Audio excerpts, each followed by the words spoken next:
It took till she was 3 months old when I turned to my husband and said, you know what, I think I love her. And hearing that come out of my mouth shocked me a bit because I couldn't believe it took 3 months to love her. All of this is normal.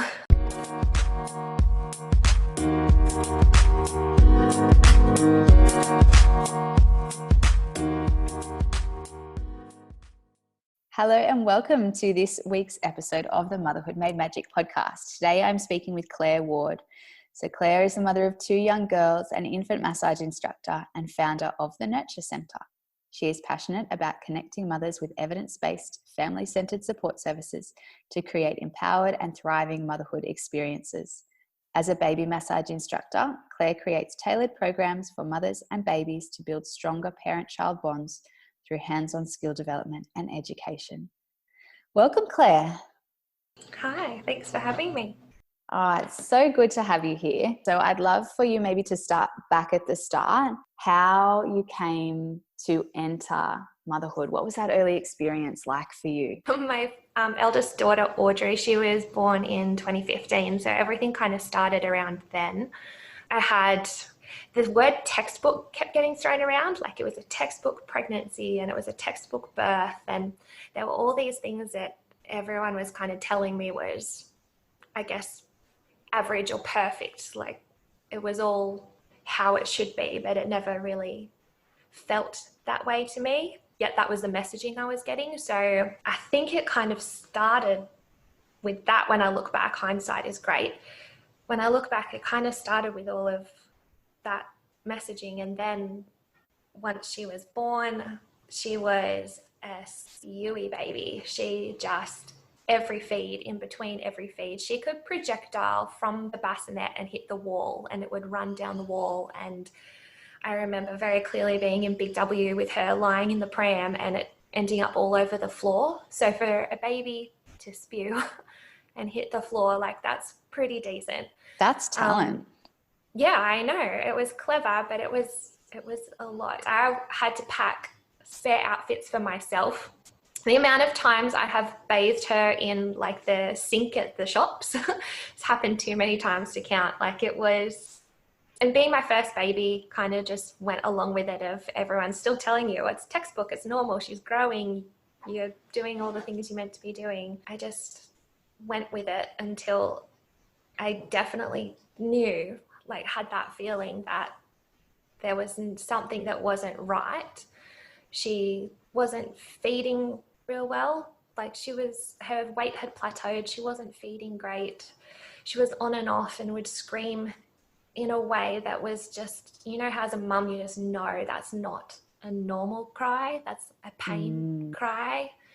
And someone that little being in so much pain, that was really hard. And then the challenge with all of that was getting anyone to really take me seriously. It was very common to hear, oh, you're just a first-time mum, or like you're young and, you know, there's lots to learn. It's so dismissive, isn't it? Because you don't know what's wrong, but you can feel that something is wrong. Absolutely. And in my case, that got flipped back onto me a lot. So I'm going to the GP, I'm going to the nurses, I'm seeing everyone I can to say, I think there's something not quite right with my baby. Here's the symptoms. And they're saying to me, are you eating? And I'm saying, well, no, she needs to be upright all the time. So I kind of just grab a few bickies or grab a sandwich, whatever I can make one-handed. And they go, and are you sleeping?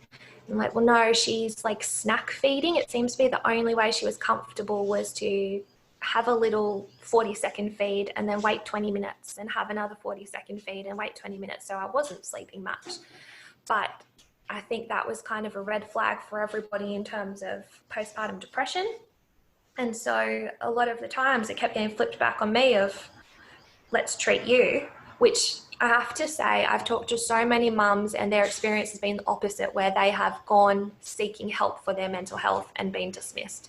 So it goes both ways. It's just that in my case, I wasn't quite there yet, and I was trying to ask for help and was not being listened to in the way that I really needed to be listened to. And so through this process, I guess when you've got a baby that's unwell like that, you kind of try everything. You try everything that everyone tells you to try. And one of the best things was what my mum has been one of my biggest inspirations in motherhood, because she just did everything backwards to what everyone did when we were growing up. And there was something so natural and lovely about the way that she mothered us as infants, in that she was hands-on and she did baby massage, and she was making sure the products that she used with us were natural or organic or close to or homemade, like all those sorts of things. So that was pretty unusual then, and I feel like a lot of it probably still is now. But she was the one who kind of encouraged me to look into baby massage to help with, obviously, something in her gastrointestinal system wasn't working right, and we needed to help her have relief from the pain in some way. And so I started playing with just researching and looking into baby massage then. Took about 6 or so months until I got taken seriously once her weight was plateauing, and there were some other signs like that that were a bit too obvious for them to ignore. And by the time we got to specialists and we trialed different medications, we were told she had gastroesophageal reflux disorder, so GORD. By the time, we trialed some different medications and found stuff that worked, she was also upright more, she was eating solids, and so she kind of started to outgrow it at the same time. So the whole process took about 18 months for us to get her healthy and happy little baby. Welcome to motherhood. I know. Yeah. Everything that happened in between, I feel like, is what led me definitely to where I am now. So she was 11 months old, where I thought, screw it, I'm not just going to learn how to do baby massage. I want to know what I'm doing, why I'm doing it. So I'm going to do the training to be an instructor. It kind of carried really nicely from my occupational therapy skills, being that that's a lot of sensory work, and the baby massage is really grounded in that sort of sensory processing and sensory interaction with your baby. So I did my training in that. And then I started teaching some classes privately from my home.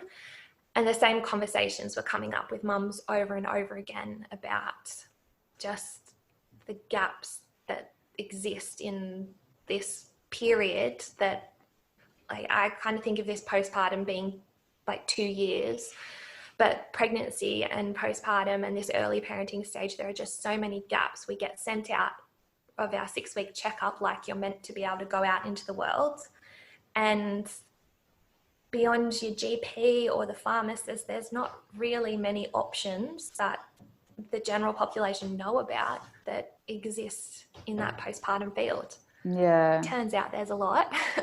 And that's why I started the Nurture Centre, just to gather all those people together and make it really easy for mums to find support, because there are so many of us, just like what you do. There are so many. It's a case of that these things haven't necessarily grown out of the medical system, and anything that hasn't branched from medical is in a different box over there that doesn't get Medicare attention, and it doesn't get the governmental support and whatever else. But we do exist. We are there. And it's wonderful to have somebody like you who is so passionate about tying them together. Thank you. And I'm really interested how you said about that postpartum period lasts for 2 years. I'm not sure if you came across this in some of your studies, but there's this reorganization of the brain that happens when you're pregnant, where your brain starts essentially like decluttering. It loses some of the brain mass and neurons around certain areas, especially some of them that are related to touchy-feely learning and reading body language and all that kind of non-verbal communication stuff. So it really streamlines and then starts to flourish in the postpartum period. And that process, according to MRI scans, isn't quite complete by 2 years. It's still working and evolving at that time. But it's that really key point where a learning modality like baby massage to really help hone your skills and your connection to the baby can be so, so beautiful. So I was wondering if you could tell us a bit about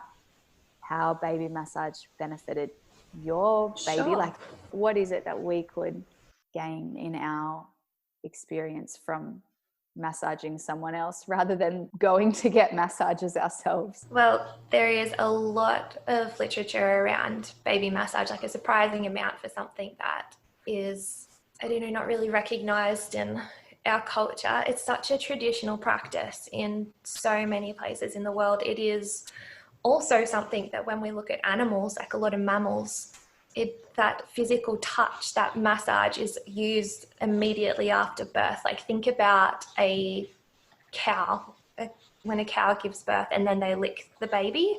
So they're massaging the baby, they're trying to stimulate all of their systems to get working. One of the reasons I'm really passionate about the infant massage, not just for all the medical benefits, all of the physical benefits of it, like the reduced stress, the improved sleep, improved weight gain. There's a lot of studies on premature babies showing that the mix of reducing the stress hormones in your body improves their sleep and then improves their weight gain. The one that I'm most passionate about is looking at that parent-infant bonding, because I feel like we do tend to go to what is the medical, like what is the easy to measure and what is the easy to research, and we don't really jump into the kind of harder, the things that are a bit harder to measure. And bonding is one of those things that is very hard to measure because it's different for everybody.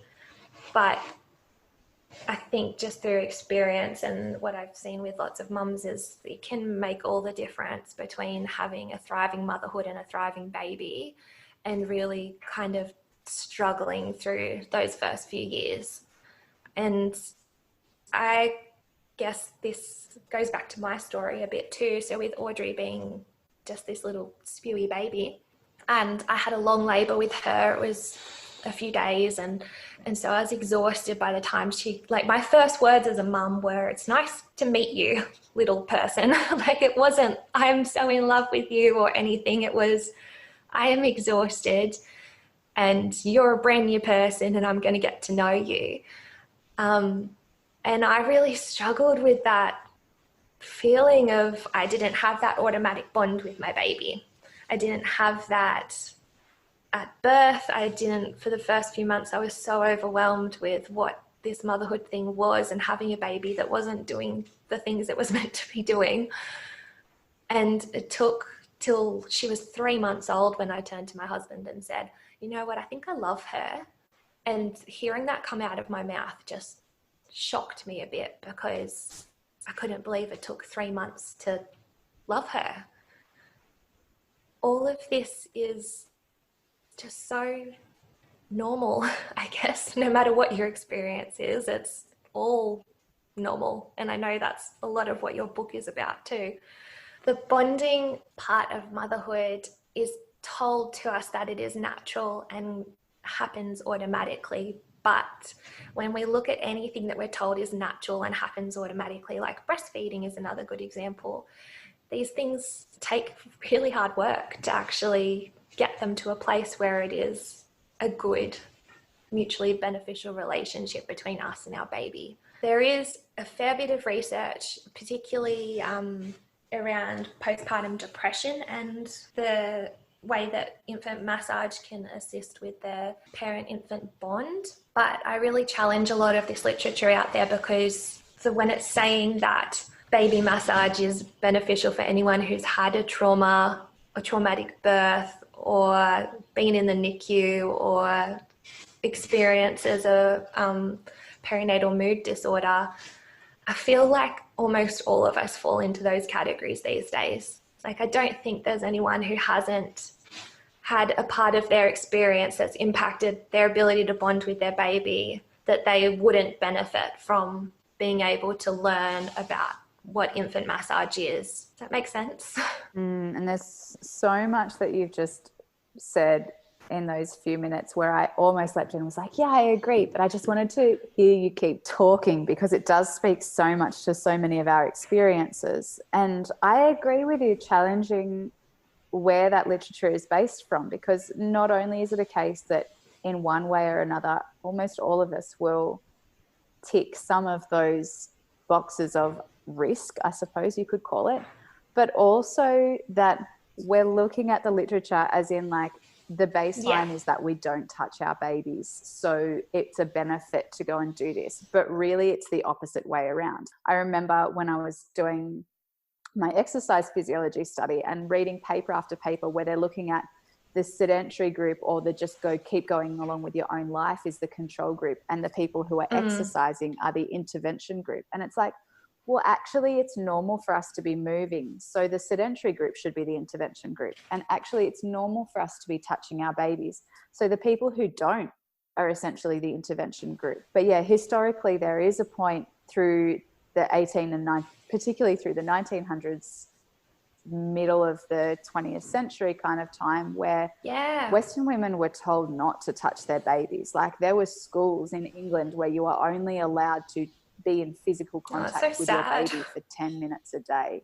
Like we had this link broken, and you know, colonization and all that stuff. I could go and get on my high horse on all of this stuff, but being in contact with our babies is the norm, even if it feels like it might feel scary at the start to go from having them sort of swaddled and separate to you to being in contact with them. Can you speak to that experience a bit? Because I know that one of the groups that you work quite a lot with is with people who have had babies in the NICU where there is that physical separation. Yeah, well, even to just bring it to an idea that most people would relate to, I think a lot of us, when we're pregnant, we have this idea of what our postpartum life is going to look like is like a baby in a pram, a coffee in one hand, and going for a walk and chatting with a friend.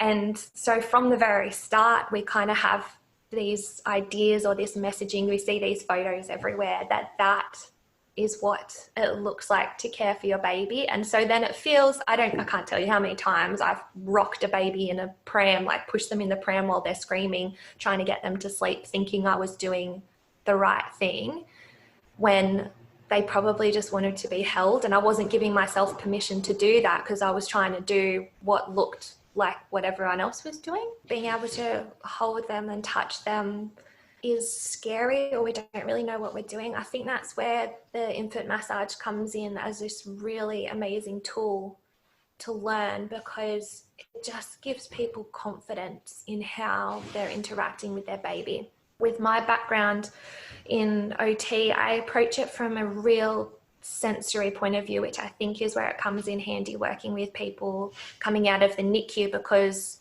these babies have had, when we're talking about the sorts of touch they've had, it hasn't been nurturing touch, it's been really medicalized touch. It's the feelings of tubes and all sorts of things, and not the person that's caring for them's nurturing touch. Yeah, and not saying that anyone's been overly rough with them. Just saying the things that have been in contact with their bodies haven't been warm hands, warm chest all of the time. I also like to use the analogy of, you know how they talk about when you speak to your plants, like they grow better.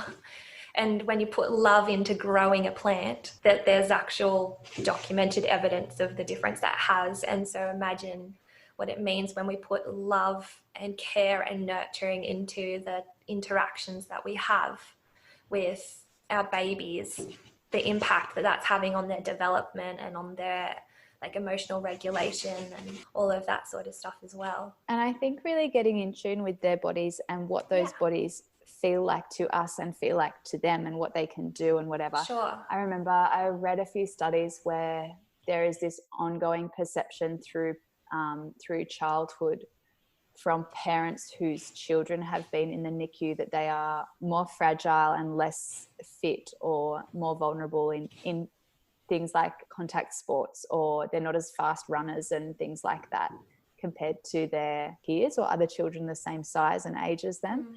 And that's not necessarily true, but this perception can carry over unless there is, I suppose, a circuit breaker. Yeah. And I see baby massage as really a circuit breaker for a whole lot of these things. You've talked about mental health, we've talked about bonding, you've talked about gastrointestinal issues. Where do we even start with this? Well, there are plenty of different ways to do it. The way that I teach my classes, like I said, I'm kind of pulling from my occupational therapy background and taking a real sensory approach to it, because the way I'm looking at it is you are two separate people, and you have your own likes and dislikes, and it's about kind of building and learning what your, in a way, sensory profiles are for each of you, and then which of crossover in terms of your likes, and then how we can build and add more of that to your daily routine so that you're having more opportunities for that bonding, more opportunities for that touch just within your normal day. Like you were talking about exercise before, that's such a good example of the best way is to just build movement into your day, like that incidental exercise. We should be doing the same thing with our babies and putting that intention into bonding with them and interacting with them really intentionally. In a way that is intentional for us doing it now, because we are perhaps a generation that has access to this information and can apply it, but in a way that then for the next generation, it's just what's done. They're not even thinking about it. Wouldn't that be cool? That would be so good. I feel we're in such this transition time. It's wonderful. Yeah, that these kind of traditional ideas are coming back into play of, we've obviously missed something in the last little while, and what has it been? And we're starting to look back at what worked and what actually happened really well with like our grandparents and our great grandparents and the way that they parented without the resources we have. I'm speaking to what you were saying. I massaged my eldest when she was little, and it became this really positive tool that she knew where the cream was whenever she needed a massage or had a sore tummy or anything. She would go get that, and that was her sign to me that like she would like to have a massage. We talk a lot about consent. Oh, this is off on a tangent, but I'll talk about this for a second. We talk a lot about consent in the massage, and I taught parents through cue-based communication in infants. So how to read their signs, their reflexes, their cues, to really know whether they are ready to engage with you or whether they need a minute, need some space, whether they're stressing, because the last thing we want to do is have periods of increasing that stress hormone, the cortisol, in their body. We want to be really creating those neural pathways that are helping them figure out this is good, or this is good touch, this is comforting, and this is how I can regulate my emotional state, all those sorts of things. So we do talk a lot about consent. And that sounds really strange when you're talking about asking like a 6-week-old for consent to touch them. But when you think about, imagine if someone started just taking your clothes off because they needed to change you, or started putting your seatbelt on for you without any sort of warning or communication about what was about to happen, just how stressful that would be. And we do that like multiple times a day with babies, and we don't even think about it. So we talk about consent in the way of improving our communication with these tiny little people who actually can communicate with us. It's just nonverbal. Bringing it back to my story, I've kind of built in then these ways that my kids, when maybe they're feeling stressed, maybe they don't know what name to put on how they're feeling, or they have a sore tummy or something, they have ways of getting the cream, or after bath time, just laying their towel out, whatever it is that's telling me, and they use their words now that they're old enough, that they would like a massage from mum. And the nice thing about having done that with my eldest is that since my youngest was born, I watched her from the start be so empowered with having this tool of being able to bond and communicate with her baby sister. Like from the very start, she would be like, oh, can I have a turn? Can I massage her? And even now that they're now 5 and 2, they will take turns massaging each other when they're asked for a massage. And maybe I don't even get a look in that evening, but because they'll start by asking me, but then they'll be like, oh, it's my turn. I want to massage you. And then as they're getting older too, they're even wanting to massage my hand or something, or my feet, and have that way of showing that nurture and care and love back to me. So like you were saying, wouldn't it be awesome to think that we are setting up this next generation to just think that this is the way things are done, like this is normal, and giving them these things that we're learning as grown-ups that they're just picking up so easily and naturally as kids. So nice, so nice. I have some really strong memories of me massaging my mum. I think at the time, I think I was too ticklish to have any massages done for me. But yeah, it is definitely a really nice thing to be able to nurture in return, even when you are a child. The way that I come at it from this sensory idea, so we would look at what are the times in your day, the things that are important to you, that you both respond really well to, and you feel like that's how you bond. So it might be, well, we enjoy going for a swim together, we like bath time, and these themes sort of start to emerge of what I call it like a sensory love language. Like maybe it is physical touch, or maybe it's being able to sing together and like an auditory experience, and maybe it is eye contact, or pulling out what the theme is and then being able to help parents find more ways to include that in their day to then build on their bond. And the way baby massage comes into it is what they call a multi-sensory activity. So we are using our physical touch, we are using eye contact, we are using our voice because we are singing songs, we are just communicating with them. We're using a lot of our senses all in this one activity. Some examples of what we teach in the classes, I kind of have a few different options for classes for wherever parents are at. So I've got an option for parents who are pregnant, and we practice on a doll so that we have a few of those skills ready for those first few weeks when baby comes. I also, because of my experience in that colic reflux area, I have a special class around that so that we can really focus on that. Kind of presents a different set of challenges in terms of bonding with your baby and also physically interacting with them. And then there's the 5-week course. So that's kind of like the full thing where we look at massage for the legs and feet. We do the tummy, the chest, arms, back and face. And then we do like kind of baby yoga, gentle movement exercise in the final week. So each week we go over how to massage the different areas of the body, why we're doing it, and making sure that people have a safe and effective technique so that they feel confident being able to interact with their baby in this way, and that they know what they're doing, and feel that that confidence is everything, really. Giving them permission to be able to interact with their baby this way is just a huge thing throughout.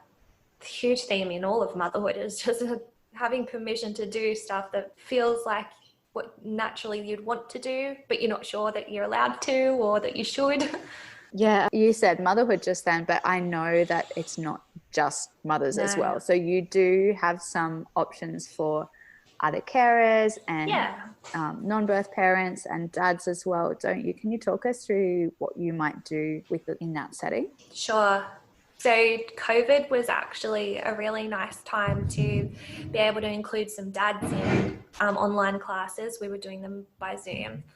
And I actually found it a really good opportunity to flip the script on how we approach this whole parenting thing. So often as mums, we are the information gatherers. We then translate that information into what it means for our lives, and then we educate our partners on it. They don't often get the chance to be that in return for us because we are kind of the expert on our baby. And so especially while they're so little, we see these dads who just really aren't confident in taking care of their baby because they need mum, they're breastfeeding, or they're just clingy today, whatever it is. They kind of feel a little bit left out, maybe till we often talk about once the baby is big enough to have a little wrestle or a play or need more of that rough play interaction. So thinking about while they're really little, in the last year, I've done some work with some dads where we've been able to, the mum is part of the class for the first 20 minutes where we do a bit of education or an activity. And then we say, all right, off you go. What do you need to do? Do you want to go for a walk? Do you want to go have a shower?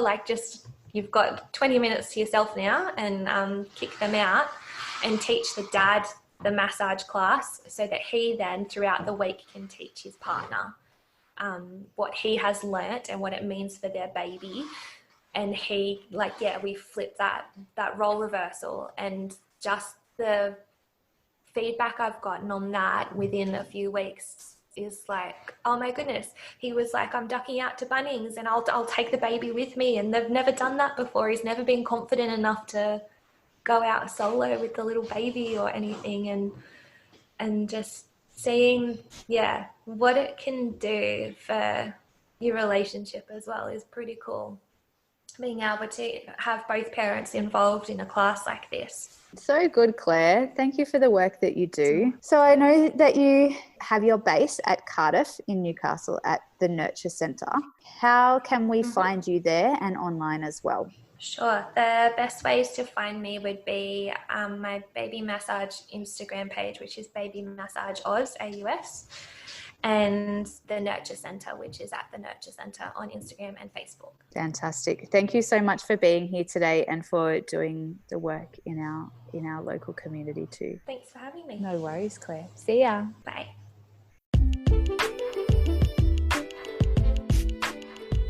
I hope you loved listening to this episode as much as I loved recording it. If you want to find out more about what I do, you can head to my website, www.annacusack.com.au. Find my book, Mama, You're Not Broken, Unmasking the Unspoken Emotions of Modern Motherhood on Amazon. Find me on Facebook at Anna Cusack, Complete Mama Support, or follow me on Instagram at annacusack postpartum. Please remember to hit subscribe on this podcast and give it a 5-star rating if you feel called. See you next time.